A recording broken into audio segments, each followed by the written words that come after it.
I haven't had Lloyd Evans, aka the John Cedars channel, on my channel very often, but he's very well known in ex-Jehovah's Witness circles, so I figured it was long past time. I asked him to come on and talk about a subject relevant to us. So let's see what Lloyd has to say about a Jehovah's Witness broadcasting episode. Let's get into it.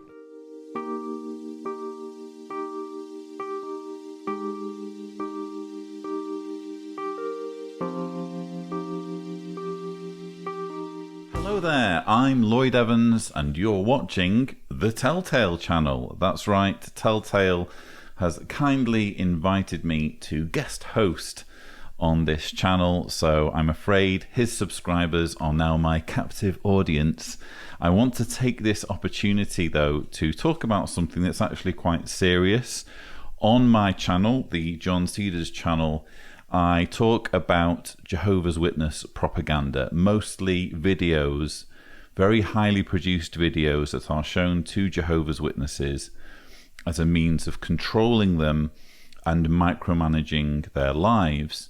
And I want to show you just a glimpse of the sort of stuff I deal with on my channel, kind of as a taster, but also so that I can address, again, this very serious topic of sexual repression.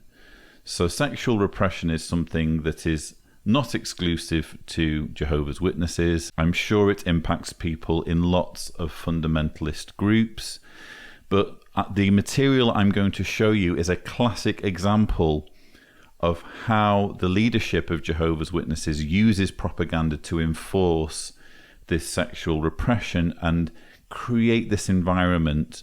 Whereas a young Jehovah's Witness, almost everything is out of bounds, and normal relationships you are not free to pursue.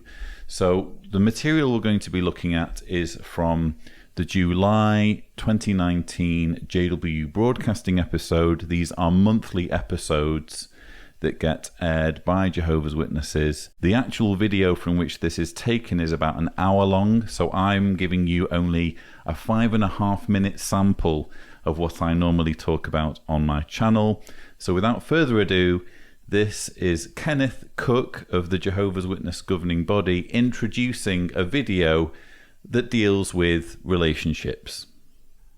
Modesty can also protect us from Satan's schemes. In this dramatization, a brother's modesty helped him to make the right decision.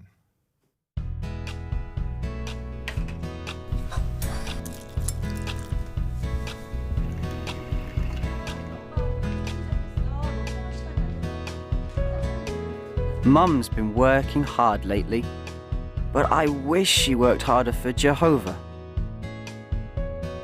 I try to help out where I can.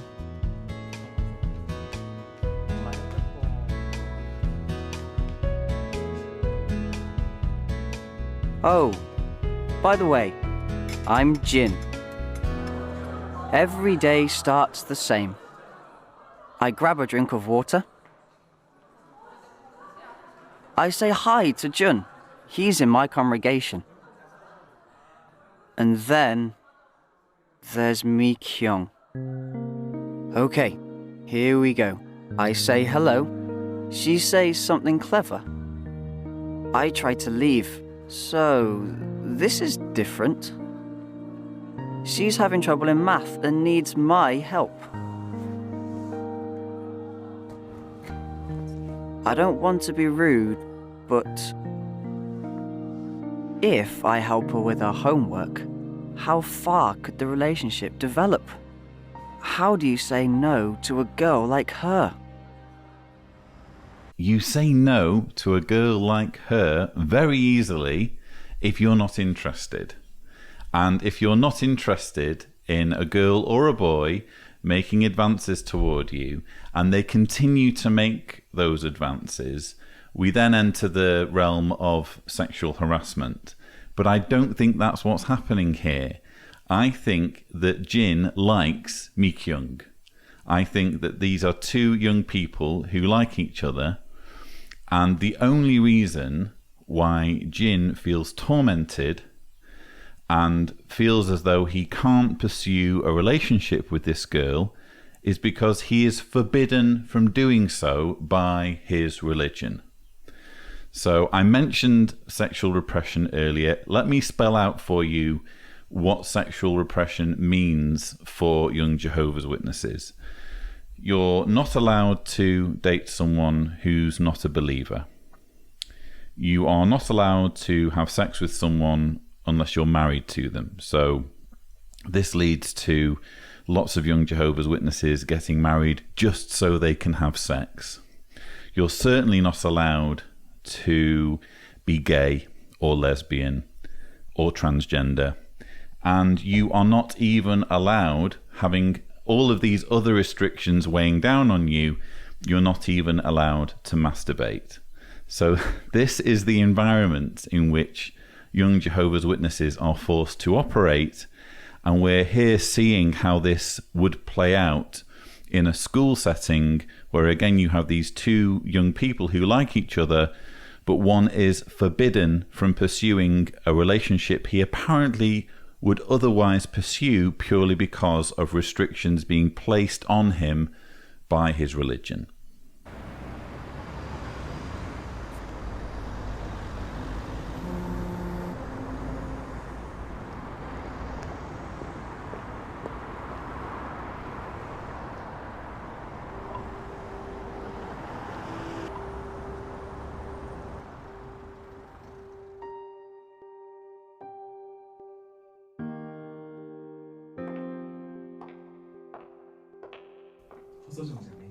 Why can't I get it out of my head?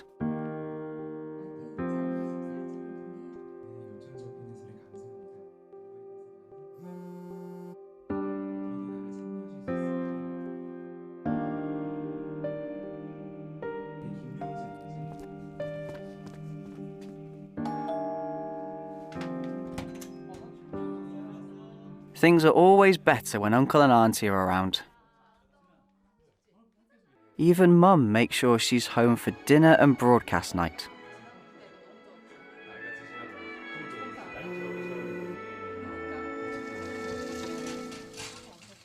Uncle wants to work together in service this weekend. Maybe that will help clear my head.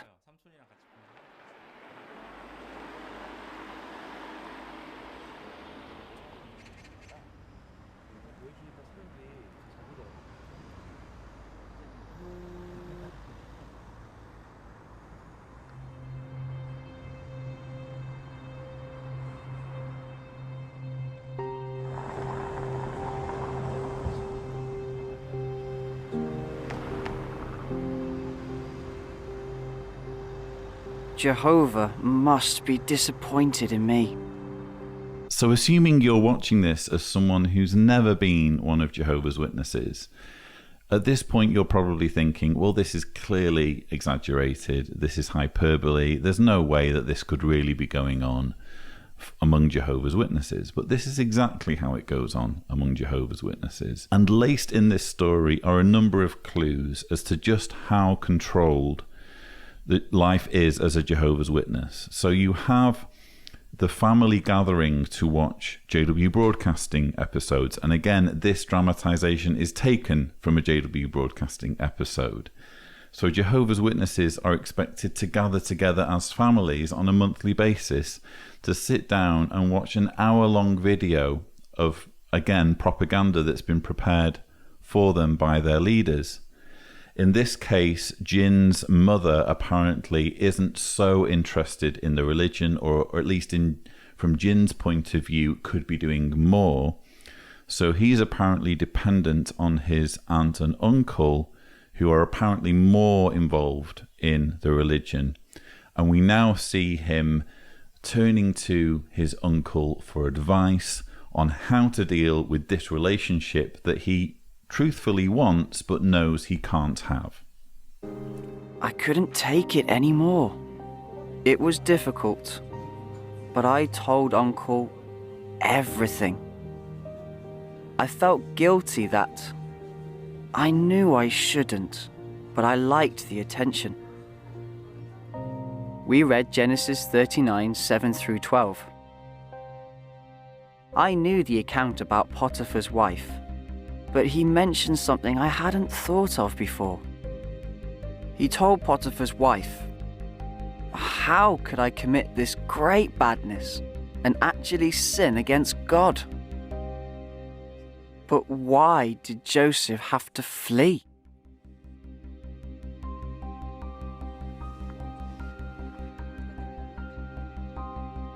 Joseph fought her every day, but she wasn't going to give up. In her mind, it wasn't a question of if, but when. There came a point where he had to flee. I explained why I was ending the relationship, but she would not give up.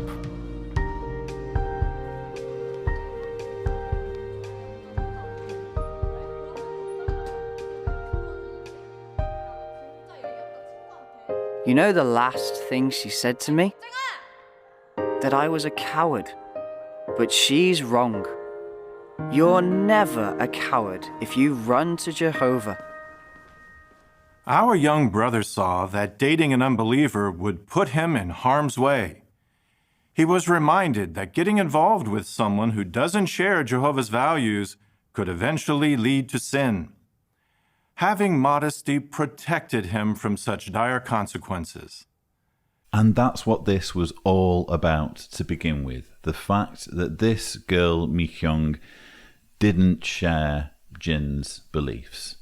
And don't get me wrong, it wouldn't have been plain sailing even if it just so happened that she too were a Jehovah's Witness. They would still have been considered probably too young to start dating openly, and they would have had to wait for some time, most likely, until they could start dating and have the approval of the congregation and their families, etc. But make no mistake, the real issue here for Watchtower is the fact that it doesn't want Jehovah's Witnesses, young Jehovah's Witnesses, entering into romantic relationships of any kind with quote-unquote worldly people. This is all about control and making sure there are as few distractions and as few temptations as possible. Bottom line, Watchtower's interests, or the interests of the Jehovah's Witness leadership, come ahead of the interests and the relationships and the feelings and the passions of their followers, of ordinary Jehovah's Witnesses. And this sort of propaganda, I mean, the whole video propaganda side of things is relatively new. We've only really seen kind of HD dramatizations of this kind over recent years, let's say the last 4 or 5 years.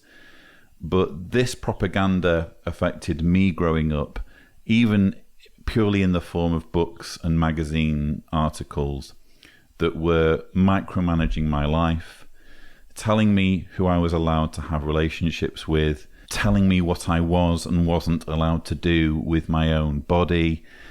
And this restriction and this control and this repression has a really profound effect on people growing up. These are dark forces for any group to be playing with. You do not tamper with someone's sexuality and control them in that area, that deeply intimate area of their life, without it having a profound emotional and psychological effect on them moving forward in later years. As I can personally testify, and as I've written about, at least to some extent in my book, The Reluctant Apostate. But I just wanted to share that with you as a glimpse of the sort of material I cover on my channel, the John Cedars channel. Feel free to head over there and check out some of my other videos if you want to see more. But for now, I need to thank Telltale for letting me gatecrash his wonderful channel. And thanks to all of you for indulging me with this video. Please take care, and thank you so much for watching. Okay, that's all I've got for you. If you like what I do, you want to see me continue to do it, consider supporting me on Patreon. YouTube is constantly up and down, and it's very stressful dealing with demonetization and everything else, so I'd greatly appreciate your support. You can support me through PayPal or Teespring too. Also, check out Lloyd's channel. It's the John Cedars channel. He's been an ex-Jehovah's Witness activist since before I even left the religion, and his channel is definitely worth the watch, so give it a listen. All links are in the description as always. Okay, thanks for watching, guys.